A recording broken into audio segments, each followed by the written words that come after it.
Right, he's back again, struggling with his chipping as you can see, but I've got two really simple exercises that I know can get him chipping a little bit better, because that and that just aren't going to get it done when you're out on the golf course.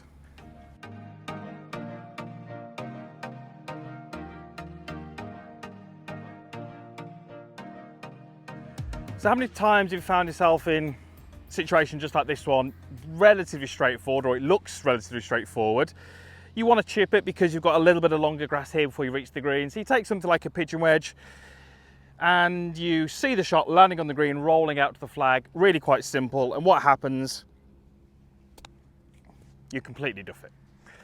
Now, the reaction to that is very often the opposite, where you pull away and you thin it and it goes through the green, and it's just demoralizing. It doesn't really obviously help your score, and the more you start to do that, confidence starts to drop and you start to really dread these shots. So thinking about the club head, we're going to do two little exercises here which can really change how this moves and get you striking those chips much better. So what are we talking about? Well, you can see I've got an alignment stick on the ground here, and we'll come to why that's there in a moment. But it's all to do with effectively how much upwards we have in the golf club in the backswing. Not enough golfers have enough upwards in the golf club. Now, I've got a little image on the screen here, you can see, and I've got two circles. Now, both of those circles have got the lowest part in the same spot. But you can see one is a much kind of squashed circle, if you like, and one is a much wider circle. So one circle is effectively the golf club moving in this fashion, and one circle is the golf club moving more up and down. They would both have the low points in the same place. But the one that's got a slightly steeper approach would generally be better for chip shots.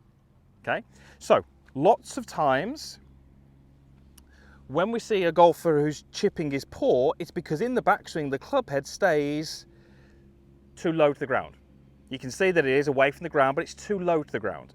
And what that does, it makes it very difficult to have any kind of negative downward attack angle at impact.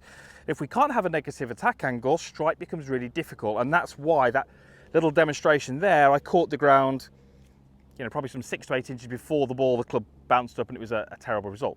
So why does the golf club work too much inside? Well, it's all to do with your shoulders.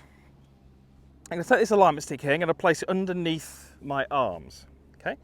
And just watch what happens if my focus is on moving the alignment stick in sort of this fashion here, so kind of almost like a rotation, if you like. Well, if I do that, and just get that comfortable, you can see how the golf club gets sucked inside very quickly. It goes behind me and the club head stays relatively low to the ground. What about if my focus this time was to move the alignment stick a little bit more like this, so almost like a rocking motion? So this end of the alignment stick here, which represents my right side, should move more upwards. Well, watch what happens now. Notice how the club stays much straighter back from the ball, and it's also raised a little bit higher into the air. So simply by changing what my shoulders did, or what my intent was in my shoulders, I get the club moving back straighter and higher versus more inside and lower. Okay, inside and lower makes it very difficult to strike the ball well. I often hit the ground first. If I don't want to hit the ground, that's when I have to then start bending the arms, using the wrists, all those things that we don't like, but we see when we video our golf swing. So the first thing would be we need to get the shoulders rocking a little bit more. That's going to help that club move straighter back and higher. The other thing we can do is just create a little station, as we've done here. The little station here, along with this little exercise, would be fantastic. So let me hit you a little chip, and I'll just show you how this works. You can see the flag out there. I've got myself a pitching wedge, and I'm just going to work this alignment stick more upwards, which moves the club straighter back from that golf ball. So if I hit a little chip onto the green, straighter back and through, depends if I read it right, slightly under red, but you can see how it is a much better motion. Watch what happens when I make that sort of different motion, when there's a little bit too much rotation in this stick. Well, I'm actually not even going to be able to hit the ball because it's going to start to collide with this one very early on. So this rotational move with the upper body really doesn't allow me to perform this drill as I want. So it's all about trying to move this stick under my arms in this kind of more rocking motion, which is going to give us the more upwards in the backswing, starts to allow us to hit a little bit more downwards and starts to allow us to strike the ball better. Now, don't get me wrong, we're not really looking for a hugely steep approach angle. We still want to hit the ball relatively at the bottom of that circle, but we're changing how that circle is shaped and how it interacts with the ground.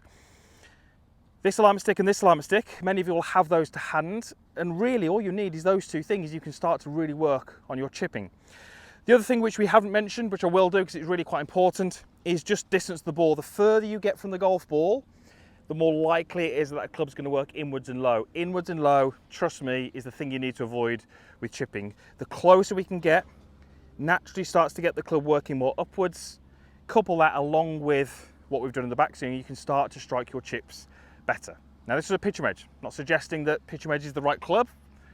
Maybe it's not the right club for you, it will depend on the situation, but that technique is great for pitching. Sorry, for chipping. Pitching will be a little bit different, we're a bit further from the green. We're talking here about these shots when you're very close, 4 to 5 paces to the green, get those shoulders rocking, not turning, create a little station like this, strike the chips better, your confidence will start to go up, you will give yourself much shorter putts, probably even shorter than the ones I've given myself there, more up and downs, lower scores, everyone's happy, and you're out on the golf course enjoying yourself that little bit more. So, hope that helps, hope there's something you can take straight to your golf course and improve your game next time you play. Usual stuff is down below, comments box, like button, and also make sure you hit that little subscribe link, it means you won't miss any of the content that's coming up. Thanks for watching.